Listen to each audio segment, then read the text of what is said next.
လေးတယောက်ကသူ့မိခင်ရဲ့ဝမ်းပိုက်ထဲကနေအသက်မရှိဘဲနဲ့အပြင်ကိုထွက်လာတဲ့အဲ့ဒီအခါမှာဘယ်သူမှဒီကလေးကိုဘာနာမည်ပေးရမလဲမစင်စားတော့ဘူးဒီကလေးအတွက်ဂျနာဇာနမတ်လည်းမဖတ်ပေးဘူးတဖန်ပတ်ပြီးတော့တခါတည်းတဖန်လုတ်ပေးလိုက်ကြတယ်လူကြီးမင်းများခင်များကလေးလေးတယောက်ကမိခင်ရဲ့ဝမ်းပိုက်ထဲကနေပြီးတော့အသက်ရှင်လျက်တက်ရှိထင်ရှားထွက်လာမယ်ဆိုရင်အားလုံးဝိုင်းပြီးစဉ်းစားပေးကြမယ်ကလေးကိုဘာနာမည်ထားမလဲဒီနောက်ပိုင်းမှာအဲ့ဒီကလေးအတွက်အကီကာလုပ်ပေးမယ်ဝေကောင်းစားလာတွေအဲ့ဒီကလေးကိုဝစ်စင်ပေးကြမယ်ဒီကနေဘာတိရလဲဆိုတော့လူတယောက်ရဲ့ဘဝမှာအရေးအကြီးဆုံးအရာကအသက်ရှင်နေခြင်းဖြစ်တဲ့လူကြီးမင်းများခင်များဒီအသက်ရှင်နေထိုင်နေခြင်းကကျွန်တော်တို့ကိုအလ္လာဟ်အရှင်ချီးမြှင့်ထားတဲ့အမာနတ်တစ်ခုပဲအနံပစ္စည်းတစ်ခုပဲဒီအရာကိုကျွန်တော်တို့အလွဲသုံးစားလုပ်လို့မရဘူးအသက်ရှင်နေတဲ့အချိန်ကာလမှာကျွန်တော်တို့မိမိအတွက်ဒုနီယာလောကမှာကိုအာခိရတ်မှာရောတန်ဖိုးရှိတဲ့လူသားတစ်ယောက်ဖြစ်အောင်ကြိုးစားလို့ရတယ်ကျွန်တော်တို့အားလုံးနှီးပါရကြတဲ့အာယတ်ုလ်ကူရ်စီမှာအလ္လာဟ်အရှင်ဒီလိုအမိန့်ရှိထားတဲ့အလ္လာဟူလာအီလာဟ်အီလာဟူဝလ်ဟိယုလ်ကယျူမ်အလ္လာဟ်အရှင်မြတ်ကလွဲပြီးတော့ကိုးကွယ်ခံထိုက်တဲ့အရှင်မရှိပါထိုအရှင်မြတ်ကထာဝရရှင်တန်နေတော်မူသောအရှင်ထာဝစဉ်တည်မြဲနေတော်မူပြီးတော့အရာအလုံးကိုစောင့်ရှောက်ပေးတော်မူသောအရှင်ဖြစ်တဲ့လူကြီးမင်းများခင်များဒီနေရာမှာအလ္လာဟ်အရှင်မြတ်ကအလ္လာဟ်အရှင်မြတ်ရဲ့ဂုဏ်တော်တွေထဲကအလ်ဟိယူအလ်ကယျူမ်ဆိုတဲ့ဂုဏ်တော်နှစ်ခုကိုအလ္လာဟ်အရှင်အမိန့်ရှိခဲ့တယ်ဒီဂုဏ်တော်နှစ်ခုကိုတချို့သောပညာရှင်တွေကအလ္လာဟ်အရှင်မြတ်ရဲ့အစ္စမီအာဇမ်ဆိုပြီးတော့ပြောတယ်အစ္စမီအာဇမ်ဆိုတာဘာလဲကျွန်တော်အခုရှင်းပြပေးမယ်ကျွန်တော်တို့ရဲ့တမန်တော်မြတ်ကြီးဆလ္လာလာဟူအလိုင်ဟီဝါဆလမ်အမိန့်ရှိခဲ့တယ်ဒီဟာဒီစ်ကတီရမီဇီကျမ်းထဲမှာရှိတာဒီတော့တမန်တော်ဘာအမိန့်ရှိလဲဆိုတော့အလ္လာဟ်အရှင်မြတ်မှာဒီလိုမင်္ဂလာအပေါင်းနဲ့ပြည့်စုံတဲ့နာမတော်ရှိတယ်အဲ့ဒီနာမတော်ကိုတပြီးတော့အကြောင်းခံပြီးတော့လူတစ်ယောက်ကအလ္လာဟ်စီကနေဒူအာတောင်းခံမယ်ဆိုရင်အလ္လာဟ်အရှင်မြတ်ကအဲ့ဒီဒူအာကိုလက်ခံပြီးတော်မူတယ်အဲ့ဒီနာမတော်ကဘာလဲဆိုတာဟာဒီစ်တော်တွေထဲမှာရှင်းရှင်းလင်းလင်းလာရှိထားတာမရှိဘူးဒါပေမဲ့ပညာရှင်တွေသူတော်စင်အကြီးအကဲတွေက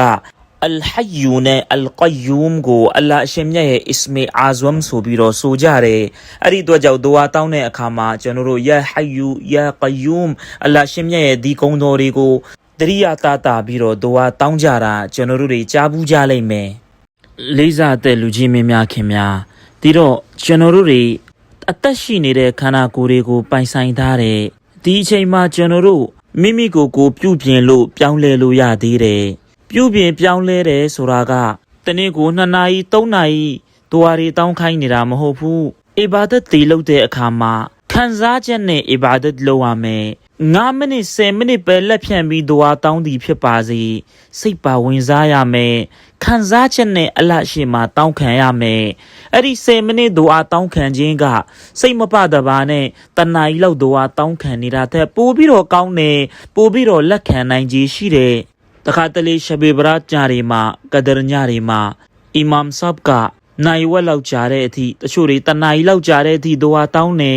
အနောက်မှာအာမင်အာမင်လိုက်ဆိုနေတဲ့သူတွေထဲမှာစိတ်ပါတဲ့လူလည်းရှိတယ်စိတ်မပါတဲ့လူလည်းရှိတယ်ဒီတော့စိတ်မပါတဲ့လူတွေအတွက်ဒီဒူအာကအနှစ်သာရရှိတဲ့ဒူအာမဖြစ်သွားဘူးသူ့အတွက်ဒူအာတောင်းနေတာထက်တခြားအီဘာဒတ်တစ်ခုခုလုပ်နေတာကပိုပြီးတော့ကောင်းတယ်လေးစားတဲ့လူကြီးမင်းများခင်များသာသနာကကျွန်တော်တို့ကိုတိတ်ကိုခတ်ခဲတဲ့အလုပ်တွေမခိုင်းထားဘူးတချို့လူတွေကြတော့ရည်စရာမောစရာပြောမိရင်ဆိုမိရင်တော့ဒါကအပြစ်ရှိတဲ့လုပ်ရက်တစ်ခုလို့ထင်ကြတယ်လူကြီးမင်းများခင်များတိတ်ကိုကြီးကျယ်တဲ့သူတော်စင်ကြီးတစ်ပါးဖြစ်တဲ့ဟဆန်ဘစရီရာမတ်တူလာအလိုင်ဒီသူတော်စင်ကြီးအကြောင်းကိုHazrat Mufti Farooq Madani Damat Barakatuhum ဒီဆရာကြီးကပြောပြတဲ့ Hazrat Hassan Basri Rahmatullah Alayhi တခင်ကတိတ်ကိုရီမောစရာတွေပြောတတ်တဲ့အနားမှာရှိတဲ့လူတွေစိတ်ကြည်လင်သွားအောင်စိတ်ပျော်သွားအောင်သူစကားတွေပြောတတ်တဲ့ဒါပေမဲ့တခြားလူကိုထိခိုက်စေမဲ့စကားတော့မပြောဘူးလူကြီးမင်းများခင်များဒါပေမဲ့ဒီသူတော်စင်ကြီး Hassan Basri ကအဇန်အတန်ကိုကြားရတဲ့အခါမှာသူ့ရဲ့မိတ်ဆွေတွေပြောပြတဲ့ အာဇန်ပေးပြီးဆိုရင်ကျွန်တော်တို့ဒီလိုထင်းတဲ့ဟာဆန်ဘဆရီငါတို့ကိုမမှတ်မိတော့ဘူးမသိတော့ဘူးအဲ့ဒီလောက်အထိသူနမတ်ကိုအလေးအနက်ထားတာလူချင်းမင်းများခင်များဒီတော့ကျွန်တော်ဒီနေ့ပြောချင်တာကအလ္လာရှင်မြတ်ကကျွန်တော်တို့ကိုတိတ်ကိုတန်ဖိုးရှိတဲ့ဘဝတတန်းတစ်ခုကိုချီးမြှင့်ထားတယ်။ကီယာမတ်နေ့ရောက်တဲ့အခါမှာထားပါတော့ကျွန်တော်တို့သူများပတ်စံ900လောက်အလွဲသုံးစားလုပ်ခဲ့ရင်တော့အဲ့ဒီကိစ္စကျွန်တော်တို့ရှင်းရမှာဒီတော့အလ္လာအရှင်ကျွန်တော်တို့ကိုတိတ်ကိုတန်ဖိုးရှိတဲ့ဒီဘဝတတန်းကြီးကိုပေးထားတယ်။ဒီဘဝတတန်းကိုကျွန်တော်တို့ဖြစ်တယ်လို့နေလိုက်မယ်ဆိုရင်ကျွန်တော်တို့ဘယ်လောက်တောင်ရှင်းရမလဲ။တီရမီဇီကျမ်းထဲမှာဟာဒီစ်တော်လာရှိထားတယ်ဒီဟာဒီစ်ကိုကျွန်တော်အရင်ကလည်းပြောဘူးတယ်လူတစ်ယောက်ကကီယာမတ်နေ့မှာဒီမိကုန်းတွေကိုမဖြေဘဲနဲ့အရှိတလန်းအောင်တိုးလို့ရမှာမဟုတ်ဘူးဘာမိကုန်းနေလဲဆိုတော့သူ့ရဲ့ငယ်ရွယ်နှုပြိုခြင်းနေသူ့ရဲ့ဥစ္စာပစ္စည်းရဲ့အကြောင်းနေကျမ်းမာရေးကောင်းမှုအဲ့ဒီအတိုင်းပဲသူတည်ထားတဲ့တတ်ထားတဲ့အသိပညာအကြောင်းနေဒါတွေကိုဘယ်မှာသုံးဆွဲခဲ့လဲဘယ်မှာအသုံးချခဲ့လဲအဲ့ဒီမိကုန်းတွေကိုသူဖြေရမယ်ပြီးတော့မှအရှိကိုသူသွားခွင့်ရမယ်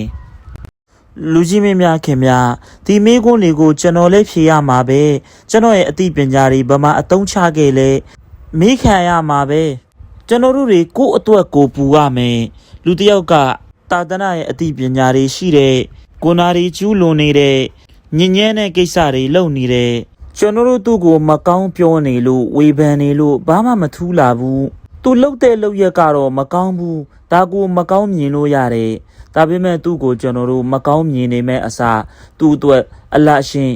ဟီဒါယတ်ပေးဖို့ဒွါတောင်းပေးမယ်ဖြစ်ကောင်းဖြစ်နိုင်တယ်အခုအချိန်မှာသူလမ်းမပေါ်ရောက်နေပေမဲ့လေတစ်ချိန်မှာသူတောက်ပါလုံးမယ်ဆိုရင်အလ္လာဟ်ရှင်မြတ်ကတိတ်ကိုခွင့်လွှတ်တော်မူတဲ့အရှင်အလ္လာဟ်အရှင်လက်ခံမှာပဲတမန်တော်မြတ်ကြီးဆလ္လာလာဟူအလိုင်ဟီဝါဆလမ်အမိန့်ရှိခဲ့တဲ့လူသားတိုင်းကတော့အမားတွေပြုလုပ်ကြတာပဲဒါပေမဲ့အကောင်းဆုံးအမားပြုလုပ်တဲ့သူကိုနာကျူးလွန်တဲ့သူကတော့ကိုနာလုပ်ပြီးတဲ့နောက်မှာတောက်ပါလုပ်တဲ့လူဖြစ်တယ်လူကြီးမင်းများခင်များအသက်ရှင်နေတဲ့၍ကျွန်တော်တို့မှာတောက်ပါလုပ်ဖို့အခွင့်အရေးရှိနေတယ်ကျွန်တော်တို့ကိုယ့်အတွက်ကိုပူမယ်အဲ့ဒီအတိုင်းပဲ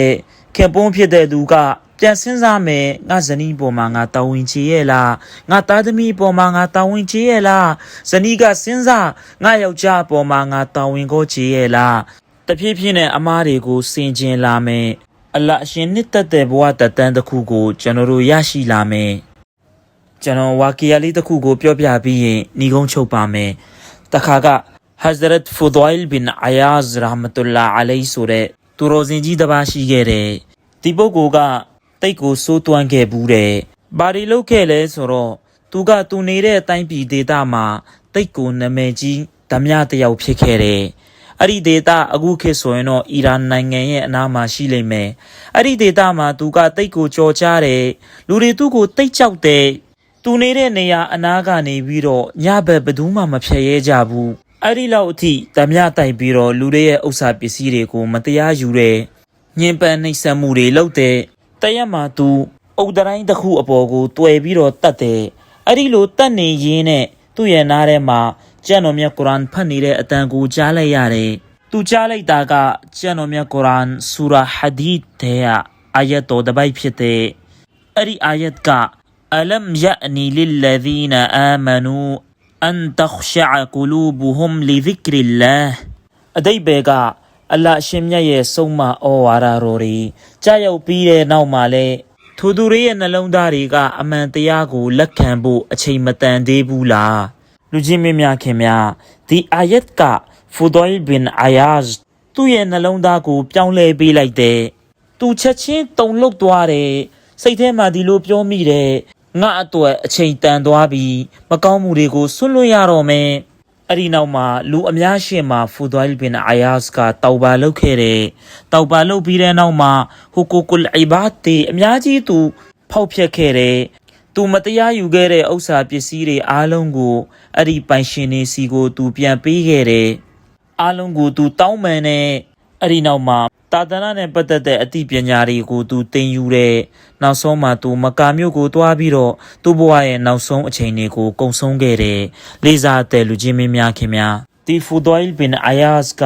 အတိတ်မှာ तू မကောင်းမှုတွေလုပ်ခဲ့တယ်အယိမ်မဲတွေရှိခဲ့တယ်ဒါပေမဲ့အသက်ရှင်နေသေးတယ်ပြုပြင်လို့ရသေးတယ်အဲ့ဒီအချိန်မှာသူ့ဘဝကို तू အကောင်းဆုံးဖြစ်အောင်ပြုပြင်လိုက်တယ်တစ်ချိန်လုံးကတိတ်ကိုဆိုးတဲ့ဓမြတယောက်က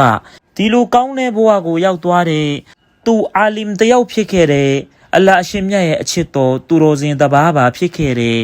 လူတွေအားလုံးကသူ့ကိုအဲ့ဒီခေတ်အခါရဲ့ကြော်ကြားတဲ့သူတော်စင်ဆိုပြီးတော့အတိအမှတ်ပြုကြတယ်လူချင်းမင်းများခင်များဒီတော့ကျွန်တော်တို့ရှင်တန်နေတဲ့အချိန်တွေကိုတန်ဖိုးထားရမယ်အဲ့ဒီအတိုင်းပဲအသက်ရှူနေတဲ့အသက်ရှူချက်တစ်ချက်တိုင်းကိုတန်ဖိုးထားပြီးတော့ဒုနီယာလောကမှာကောင်းစားဖို့အတွက်လဲကျွန်တော်တို့ကြိုးစားရမယ်နီးမှန်လမ်းမှန်နဲ့အာခိရတ်မှာကောင်းစားဖို့အတွက်လဲကျွန်တော်တို့ကြိုးစားအားထုတ်ရမှာဖြစ်ပါတယ်